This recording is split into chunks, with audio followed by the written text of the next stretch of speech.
Bienvenidas y bienvenidos a este espacio organizado por el Centro de Desarrollo Espiritual de la Universidad Internacional del Talento de CESUMA. Hoy tenemos el orgullo de tener con nosotros a Noemí García. Noemí, muchísimas gracias por participar en esta pequeña entrevista, por tu disponibilidad y por tu generosidad con nosotros. Noemí García es religiosa de la Congregación de los Sagrados Corazones. Noemí es extremeña de un pueblo de Cáceres, maravilloso, que se llama Galisteo, muy recomendable para todos.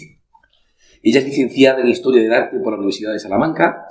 Trabajas actualmente, Noemí, en Cáritas Diocesana de Salamanca, en el centro de acogida del Padre Damián, y formas parte del equipo de pastoral juvenil diocesana, y también pusiste en marcha junto a otros jóvenes el proyecto maravilloso, un proyecto que nos contarás ahora de voluntariado, que se llama Molokai. Actualmente forma parte del proyecto de Cáritas y de la pastoral juvenil.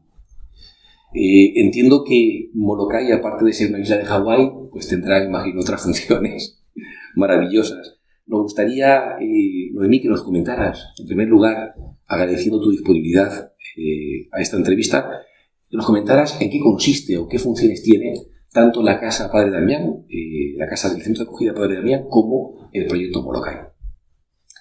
Bueno, pues gracias a vosotros por darme este espacio y este rato.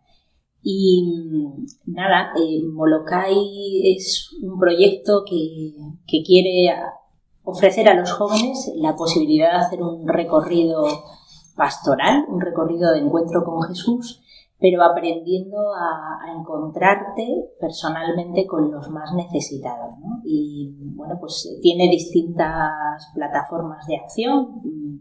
Tiene la opción de salir a las calles a llevar algo caliente a las personas que están en ella, de sentarte a su lado, conversar, o sea, no tiene el objetivo de dar nada físico, sino ofrecer la palabra, ¿no? A nosotros nos gusta mucho tener de referencia el texto bíblico de Pedro en la puerta de la Hermosa, cuando le dice al pobre: lo que tengo te doy, ¿no? En nombre de Jesucristo ponte en pie. Y eso es lo que queremos hacer en referencia a la gente más joven, ¿no? No tanto prepararnos técnicamente para estar con los más empobrecidos, sino aprender a hacer una lectura creyente de la realidad, ¿no? Y dejar pues que Jesús nos haga el encuentro en la gente que peor lo pasa y más sufre. Qué bonita labor. ¿Algún rango de edad en especial? ¿Hablas de gente joven? Bueno, ¿de qué edad es así? Los itinerarios empiezan cuando los jóvenes están en la ESO, por todo lo que aporta la edad escolar para aprender a despertar y acompañar todo ese itinerario.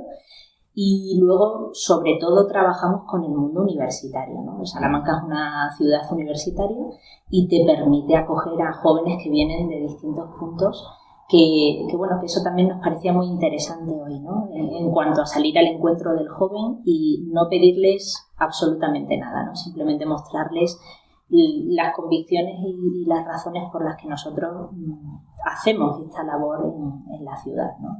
Y queremos estar con los que habitualmente parecen parte del mobiliario urbano, ¿no? Porque a veces hasta no se ven, ¿no? Son personas que no queremos tener cerca, ¿no? Y bueno, es una experiencia muy bonita de relación, de encuentro y de reconocer en el fondo la dignidad de toda persona humana, ¿no? Independientemente de lo que vivas. Bueno, jóvenes españoles e internacionales, porque sí. Salamanca es una ciudad que acoge hemos tenido de todo, estudiantes latinoamericanos, sí, internacionales, europeos. Sí, a lo largo de estos 8 años podemos decir que eso ha sido muy bonito, ¿no?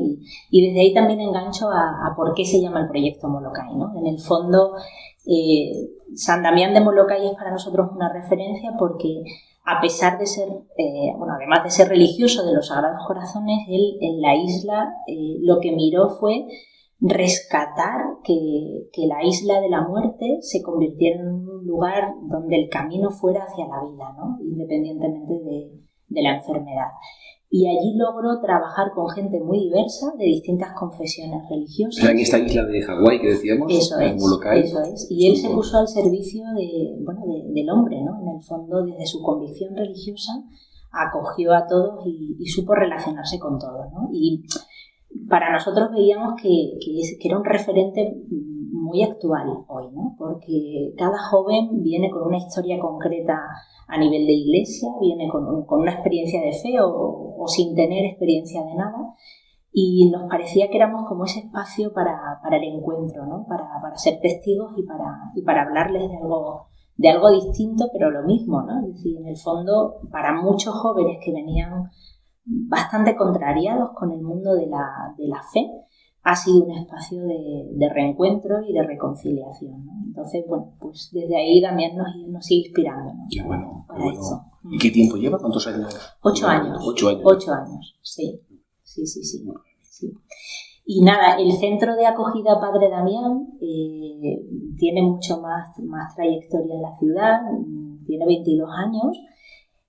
Nace como proyecto conjunto con Cáritas Diocesana de Salamanca, y nuestra familia religiosa lo que hace es ponerse al servicio, ¿no? de Cáritas Diocesana de Salamanca para abrir un proyecto que no sea una casa que acoge al que más débil está sin más, solo para estar, sino que sea una casa que ofrece un proceso educativo, ¿no? Es decir, la inquietud que pueda tener la persona cuando quiere salir de la calle, y esto que estoy nombrando es muy fácil de decir, pero muy difícil de hacer, bueno, pues que encuentre en la casa de acogida Padre Damián todas las herramientas, los recursos, el tiempo que pueda necesitar para que se mantenga ese deseo, ¿no? Es decir, la calle es difícil de salir de ella porque yo creo que el ser humano tenemos la capacidad de adaptarnos a todo y especialmente de adaptarnos cuando nos va mal.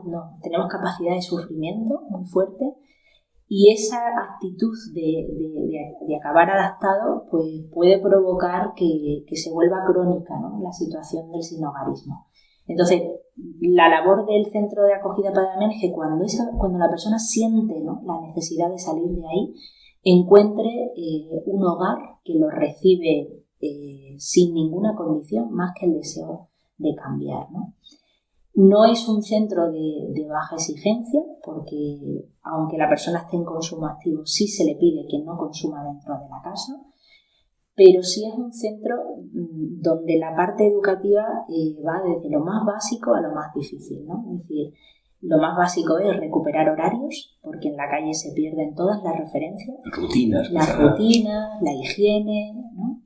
Y el ideal mayor es lograr que la persona se reinserte, ¿no? Es decir, tampoco facilitamos que todo lo tenga en casa para no generar una burbuja, ¿no? Es decir, no queremos caer un poco en la tentación que a veces se puede tener de generar un recurso donde la persona al final se acomoda, ¿no? Sino recordarle a la persona que es autónoma, que tiene capacidad y que la situación del sinhogarismo no la condiciona para estancarse o cronificarse, ¿no? Entonces ese es el reto que tiene el centro, ¿no?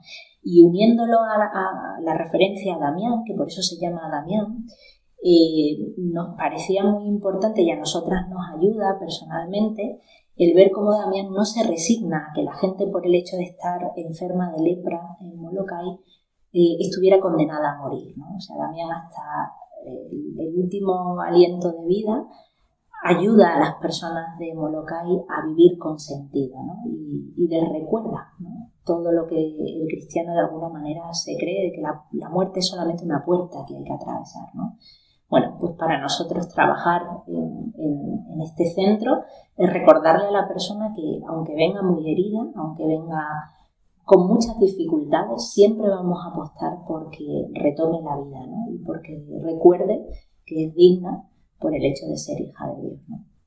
Bueno, Noemí, pues todo el ánimo del mundo para estos proyectos maravillosos, ¿no?, que nos has expuesto y que realmente pues interpelan y hablan mucho de Evangelio y hablan mucho de Jesús, y no dejan de ser dinamizadores también de la fe. Como sabes, pues este espacio del Centro de Desarrollo Espiritual quiere ser, bueno, pues un espacio que de alguna forma dinamice y avive pues esa dimensión apostólica de la fe que tanto nos hace falta a todos los cristianos.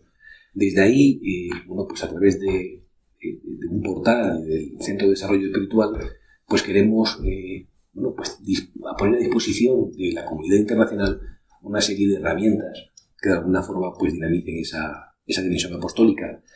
Y de ahí, bueno, pues hablamos, Noemí, de 3 raíces, que son las 3 lógicas, ¿no?, apostólicas, desde donde comprendemos y anclamos pues esa conciencia de apóstoles que tenemos. Y la primera de ellas es la lógica del don. fundamental, el don de la fe. Esa conciencia de sentirnos amados personalísimamente por el Señor, esa conciencia de estar impulsados por el Evangelio para irradiar, para denunciar, para proclamar, para contagiar, ¿no? Aquellos que hemos visto y oído, pues lo anunciamos, ¿no? Y lo comunicamos con ilusión, incluso con la ilusión de la vida pascual, ¿no? En el tiempo en el que estamos. Quería preguntarte, Noemí, pues, ¿cuáles son esas experiencias personalísimas, esos momentos fundantes de encuentro con Dios, esos momentos de fe que han marcado o que marcan la historia de salvación en tu vida, ¿no? Sí, yo siempre me gusta decir que tengo la suerte de haber crecido en un contexto cristiano, ¿no? Y eso a veces pues te hace ser un poco ignorante de todo lo que has recibido, ¿no? El hecho de normalizar, el hecho de crecer, ¿no? Con una fe cuidada y acompañada, pues yo creo que a mí a veces me ha hecho no valorar lo suficiente el regalo, ¿no? Me gustaba mucho esto que decías de la lógica del don, ¿no? Y la fe como don, ¿no? También por haberme encontrado a muchas personas que, aunque buscan y se preguntan muy interesantemente por las cosas de Dios, no pueden nombrar ese don, ¿no? No pueden sentirse habiendo recibido la fe, ¿no?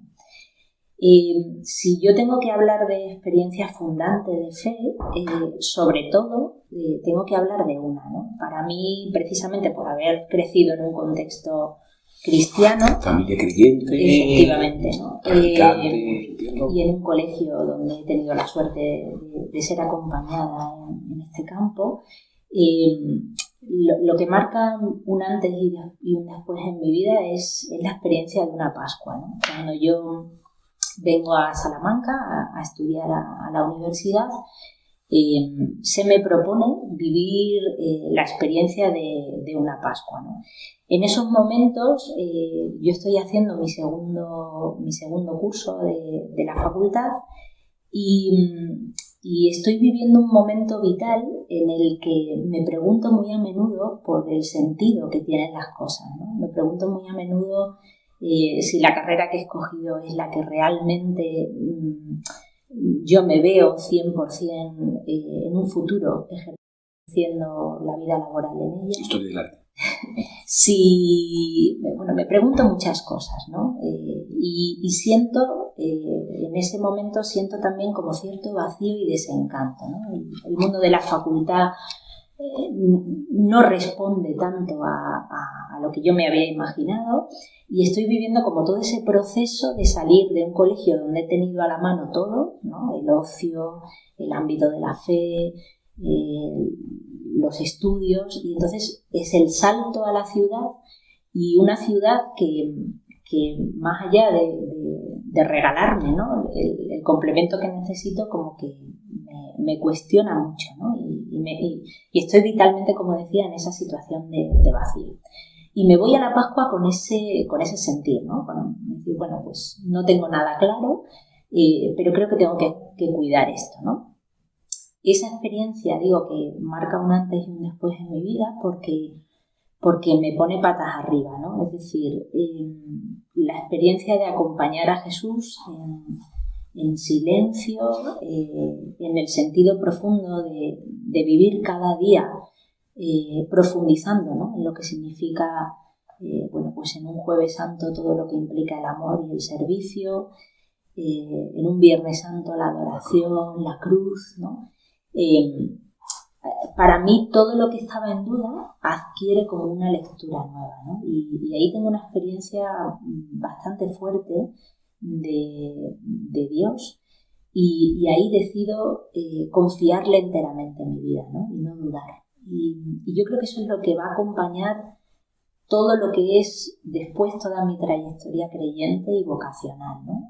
Desde ese momento en Jesús encuentro todo el sentido, ¿no? Y todas mis grandes búsquedas y mis vacíos, queda el vacío lleno y la búsqueda como con la experiencia de tener el camino para ser completa, ¿no? Que era mi gran búsqueda. Empiezo a tomar decisiones que me llevan a unirme mucho más a Dios, a cuidar mi oración personal de manera mucho más consciente, a ejercer la parte de voluntariado, de acción, de manera como en un proyecto más global, ¿no?, de mi vida. Y entonces ahí nace, un año después, lo que puedo llamar que es mi vocación religiosa, ¿no? Yo antes no me había planteado nunca el ser religiosa, ¿no? Y sin embargo, tras la experiencia de la Pascua, como digo, mi vida cambia totalmente, ¿no? Y cambia, pues, que yo siento que se me pone por delante el suelo, ¿no? El suelo en el que pisar y en el que siento que a día de hoy sigue siendo para mí una experiencia muy fuerte y a la que acudo para recordarme qué mujer y qué religiosa quiero ser, ¿no? Una lógica es la lógica de la alteridad dentro de lo que es esa dinámica de la conciencia apostólica. Y esa lógica de la alteridad, la lógica del otro, que de alguna forma está marcada por la misericordia, fundamentalmente. Una misericordia que por una parte comprende a través de la empatía, se pone en el lugar del otro. Una misericordia que por otra parte se compadece, esas entrañas de misericordia, pues, se le conmueve las entrañas a Jesús, ¿no?, en varios pasajes evangélicos. Y por otra parte una misericordia que compromete, ¿no?, a través de la inclusión. Es esa experiencia, Noemí, pues, de que la mies es abundante y los obreros son pocos, la experiencia del hijo pródigo que hablábamos antes de esta entrevista, o del buen samaritano. En esta lógica que llamamos lógica de la alteridad, o la lógica del otro, me gustaría comenzar por una mirada creyente a la realidad actual, a esta realidad del 2022, esta realidad que tú pulsas diariamente a través de las acciones apostólicas que diariamente ejerces tanto en el Centro Padre Damián como en el proyecto Molokai. Quería preguntarte, Noemí, ¿cuál es el clamor actual, o en qué consiste el clamor actual de aquellos que peor lo están pasando, ¿no?, actualmente en este año 2022 y en nuestra realidad, en nuestro ámbito de vida? Sí, yo creo que hay un clamor generalizado, y lo que pasa que digamos que el grito suena en distintos tipos de personas, ¿no? Yo tengo la suerte de poder estar acompañando jóvenes que pudiéramos decir o entender que están en la flor de la vida, ¿no? Es decir, que pueden sufrir, que pueden gritar, ¿no? Este grupo de jóvenes. Y en el mundo joven el clamor está en buscar las grandes referencias de sentido, porque el mundo está lleno de oportunidades, el mundo está lleno de posibilidades, pero no hay referencias de límite, ¿no? No hay nadie que te recuerde, que se comprometa contigo y te diga que la frustración existe, el dolor existe y estás capacitado para atravesarlo, ¿no? Y yo creo que eso es un ejercicio muy interesante a tener en cuenta, ¿no?, en estos momentos, ¿no? Porque hay mucha soledad en el mundo joven, ¿no? Y hay mucho dolor y hay muchas enfermedades que se están adelantando al tiempo y mucho joven enfermo debido a mucha soledad, ¿no? La salud mental, ¿no?, que está tan de moda ahora, ¿no? Eso es, ¿no? Entonces yo creo que ese es un clamor, ¿no? Y ojalá no dejemos de atenderlo, ¿no?, y de escucharlo. Y no atenderlo desde el victimizar, sino atenderlo desde el recordar que es ocasión para atravesar el dolor y la realidad, ¿no? Y que de la mano de Dios el cristiano lo puede hacer porque tiene la referencia de la cruz, ¿no? Si miro la realidad de las personas sin hogar, o miro la realidad de las familias ucranianas que tenemos ahora mismo en nuestra casa también, uno es el clamor de la violencia y la guerra y la ruptura de la familia, y otro es el clamor de sentirte totalmente abandonado, ¿no?, por errores cometidos en el pasado, totalmente sin sueños y sin futuro, porque cuando quieres salir adelante alguien te recuerda que has estado en la cárcel y por lo tanto no hay sitio para ti en el mundo, que tiene muchas veces mucho prejuicio, ¿no? Entonces yo creo que el gran clamor es, como tú muy bien has explicado, ¿no?, es decir, no olvidar que la misericordia pasa por mirar de frente a la miseria, ¿no?, y que la miseria la tenemos todos. Algo que me ayuda mucho, la vivencia y la experiencia de pasar el tiempo en el Padre Damián con las personas sin hogar, es recordarme que yo también soy una mujer herida, ¿no?, Y que a mí el amor incondicional, el compromiso de personas que gratuitamente me han dado la mano y me han ayudado a levantarme de mi dolor, de mi herida, es lo que hoy me hace estar aquí contándote y nombrándote quién soy, ¿no?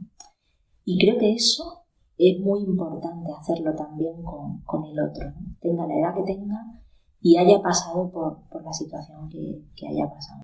Verdaderamente lo que salva es mirar como Jesús mira, ¿no? Y recordarle al otro que está en el tiempo oportuno para volver, ¿no?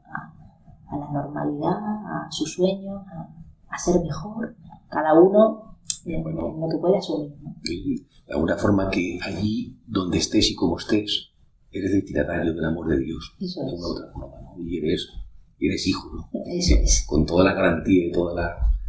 Con todo lo que eso significa, lo que significa, ¿no? De compromiso, porque eres hijo, y de gratuidad y reconocimiento de un amor tan grande, ¿no? Que te hace sentirte hijo querido. ¿Cómo entiendes, Noemí, esta llamada del Papa que insiste, el Papa Francisco insiste tanto en esa iglesia en salida, en que seamos artesanos de misericordia? Maravilloso, ¿no? ¿Cómo entiendes tú esa llamada del Papa? ¿A qué nos invita el Papa, en definitiva?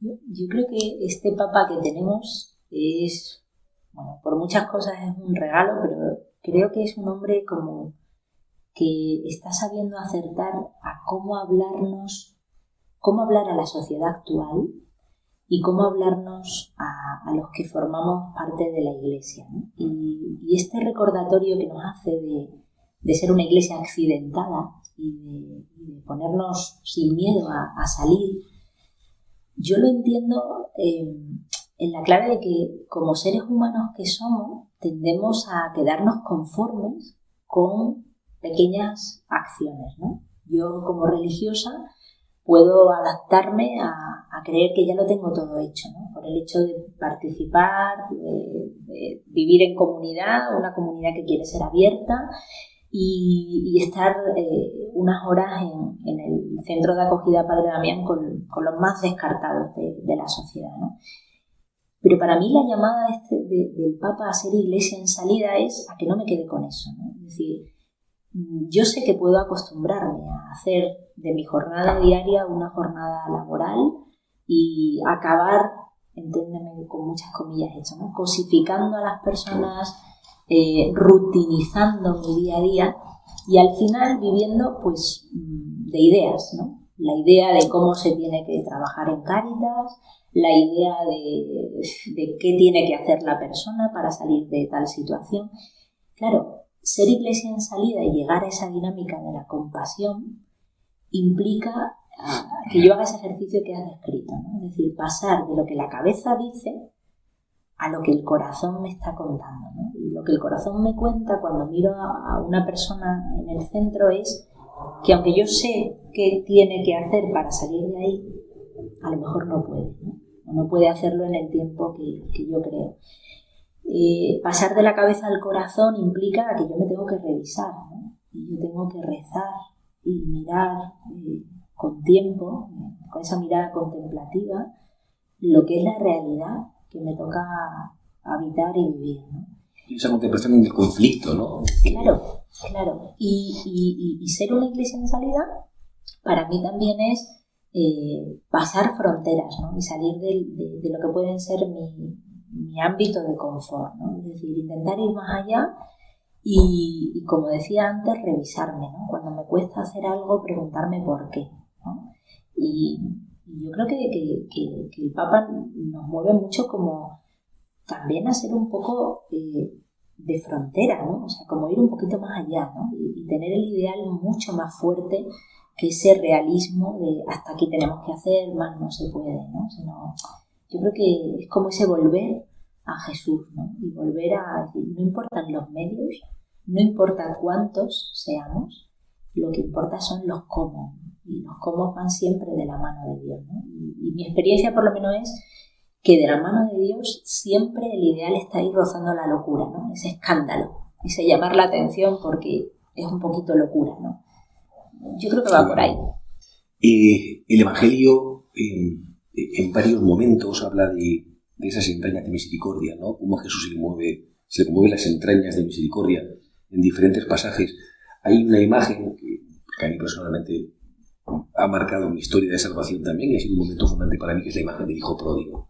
Esa imagen de ese padre que antes de que el hijo venga ya está saliendo al encuentro, ¿no? Ese hijo que viene roto, que viene desvalido, que ha pasado su proceso también de retorno, ¿no? Ese camino de ida y vuelta, ¿no? Del hijo pródigo. Y ese padre que se le conmueve las entrañas al ver a ese hijo roto que vuelve hacia él. Noemí, ¿quiénes son los hijos pródigos hoy en día? Bueno, yo soy una convencida de que todos somos hijos pródigos y todos somos el hermano mayor. Lo que pasa que depende de lo que nos toque vivir, pues a veces nos negamos a participar de esa fiesta que hace el padre, porque no nos parece que haya hecho suficiente el hijo que vuelve. Y a veces somos precisamente los que le pedimos que nos dé todo lo que hemos merecido y volvemos con la vida rota, ¿no? Y totalmente tirada. Si lo miro más hacia lo que más me toca ahora el corazón, que en el fondo son las personas sin hogar, uno de los textos con los que yo rezo habitualmente es con el hijo pródigo. Cuando me toca recibir a alguien en el centro, una de las cosas que hay que hacer cuando recibes a la persona, aparte de, bueno, pues de acogerla, darle la bienvenida, es pedirle que se duche y se vista, ¿no? Y ese revestir la condición, recordarle que es el momento de, ¿no? Dice el texto de una manera muy bonita que le pone los zapatos, las sandalias y le coloca el anillo, ¿no? Le vuelve a recordar de qué familia es, ¿no? La dignidad, ¿no? Bueno, pues para mí ese momento en Damián es un momento que yo intento cuidar mucho, ¿no? Y intento cuidar mucho porque no tengo el anillo que ponerle, ¿no? Pero sí tengo la manera de acoger que a la persona le recuerda pues lo que digo, ¿no? O sea, que su familia es ser parte de la humanidad, ¿no? Y la humanidad es mucho más que toda la mochila pesada o el olor que trae, ¿no? Su dignidad es la entrada por la puerta y el saber que está empezando una nueva vida, ¿no? Y para mí, pues el rostro del hijo pródigo está muy marcado, ¿no? por esa persona que actualmente me toca convivir con ella, que es la persona sin hogar. Hablábamos antes, Noemí, cómo la comprensión nos movía hacia la compasión y la compasión nos mueve hacia el compromiso incluyente. Desde esa perspectiva, desde esa dinámica de compromiso incluyente, bueno, pues el Evangelio nos mueve a implicarnos y a movilizarnos vitalmente. Quería preguntarte, Noemí, para ti, ¿cuáles son las periferias existenciales de las que habla el Papa? Y, sobre todo, ¿cómo hacernos presentes como testigos del Evangelio, como cristianos, en ellas? Para mí, yo entiendo que la periferia existencial más fuerte en estos momentos es encontrar que no hay sentido en la vida, ¿no? Que todo está dicho, que no hay nada que pudiéramos decir tenga algo que enseñarnos, algo que aportarnos, y por lo tanto que toda nuestra humanidad se vaya agotando en, bueno, venimos, pasamos por aquí, intentamos disfrutar, pero no hay nada más, ¿no? Yo creo que ese sinsentido, esa sensación de cosificarnos, de vivir solamente en dinámica de consumo, nos hace perder mucho de lo que estamos llamados a crecer y a descubrirnos como seres humanos. Me parece que esa es una periferia que el Papa nos hace mirar, ¿no? Y cómo estar ahí y cómo hablar del Evangelio, yo creo que pide de nosotros no tener miedo, ¿no? Y no buscar habitar ese espacio con el mensaje de siempre, ¿no? Porque nuestros lenguajes creo que tienen que modificarse no para perder en contenido y en calidad, sino para ser entendidos, ¿no? Es decir, hay todo un grupo de jóvenes que no están entendiendo el sentido ni su paso por la vida, ¿no? Y a mí me parece que los cristianos tenemos que estar ahí de manera nueva, ¿no? Y tenemos que preguntarnos qué nos han hecho a nosotros, cuánto nos han esperado, cómo nos han hablado, cómo hemos sido cuidados, para hacer lo mismo con la gente que actualmente pues se encuentra en ese sentido muy, muy perdida, ¿no? Y sin duda otro espacio de periferia que hay que mirar es todo lo que al ser humano lo hace estar excluido, ¿no? Y que nos hace mirarnos con rechazo, con un prejuicio condenatorio, todo lo que de alguna manera nos hace renunciar a nosotros mismos es una periferia porque nos está haciendo no participar del proyecto de Dios, ¿no? Que es que nadie quede fuera y recordarnos que todos somos salvados en Cristo, ¿no? Y todo lo que me lleva a mí a dejar fuera a alguien que no participa de mi opinión, que no hace las cosas como yo las hago, me hace colaborar, ¿no? Con ese mundo que tiene cunetas a lo largo del camino. Y la tercera lógica y última, hemos hablado de la lógica del don, la lógica de la alteridad. La última lógica es la lógica de la misión. Bueno, pues estamos enviados, además en este tiempo maravilloso pascual que estamos viviendo, pues enviados a ser prolongación de Jesús allí donde estemos, ¿no? De Jesús y de su iglesia. Ya que el Señor nos envía también, como nos ama personalísimamente, también nos envía personalísimamente también, en comunidad. Desde ahí, preguntarte, Noemí, esto es un espacio, como sabes, el Centro de Desarrollo Espiritual es un espacio que quiere brindar esas herramientas que aviven de alguna forma y que dinamicen esa dimensión apostólica de la fe de los creyentes que queremos, bueno, pues estar comprometidos a lo que nos ha invitado el Señor, a anunciar el Evangelio. Y quería preguntarte sobre los rasgos más significativos que destacarías para ser realmente testigos de Jesús en el mundo y en nuestros ámbitos de vida. Me gusta muchísimo el concepto de testigo y creo que ese es el gran aprendizaje que tenemos que hacer como iglesia, ¿no? Sin duda, nuestro ser iglesia está muy configurado por todo lo que ha sido el recorrido histórico y los distintos papeles que hemos tenido que desarrollar en la sociedad a lo largo de la historia. Y ahora es un tiempo en el que precisamente como iglesia nos tenemos que recordar la importancia de ser testigos, ¿no? Y ser testigo no es dar discursos, ser testigos no es esperar que tengamos distintos niveles jerárquicos. Ser testigo significa hablar de lo que Dios ha hecho con nosotros, ¿no? Y dar el primer paso de decir yo he sido salvada. Yo creo que ese es el reto, ¿no?